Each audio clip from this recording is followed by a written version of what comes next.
Hi అండి, ఉప్మా అంటే ఇష్టం లేని వారు ఎవరైనా ఉన్నారా? నాకైతే అస్సలు ఇష్టం లేదు. కానీ ఒకసారి మా హస్బెండ్ టమాటా వేసి చేయమంటే నేను చేశాను. నాకు చాలా బాగా నచ్చింది. సో చిన్నపిల్లలు పెద్దవాళ్ళు ఎవరికి ఉప్మా ఇష్టం లేకపోతే ఒకసారి ట్రై చేయండి, చాలా బాగుంటుంది. సో ఫస్ట్ ఆయిల్ వేసి, పోపులు వేసి, ఆనియన్ వేసి మగ్గించుకున్నాక అల్లం ఇంపార్టెంట్ అండి. అల్లం మిరపకాయ వేసి అది మగ్గాక టమాటా వేసి అది కూడా మగ్గనివ్వాలి. దెన్ నెక్స్ట్ కొత్తిమీర కూడా ఇంపార్టెంట్. సో ఇక్కడ 1 కప్ రవ్వకి 3 కప్స్ వాటర్ తీసుకున్నాను.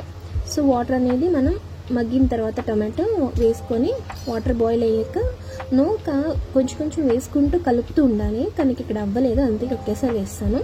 ఉప్మాలో ఇక్కడ వేసాక వాటర్ అనేది కొంచెం ఉండాలండి, ఎందుకంటే ఉప్మా బాయిల్ అయ్యాక దగ్గర పడుతుంది కదా. సో ఒకేసారి ఇక్కడ టైట్ చేసుకోకూడదు, చల్లారాక అది కొంచెం టైట్ అయిపోతుంది కాబట్టి. సో ఒక 3 to 5 minutesలో అది ఉడికిపోతుంది అనమాట. చాలా బాగుంటుంది, ఒకసారి ట్రై చేయండి, కామెంట్లో చెప్పండి. Please like, share and subscribe.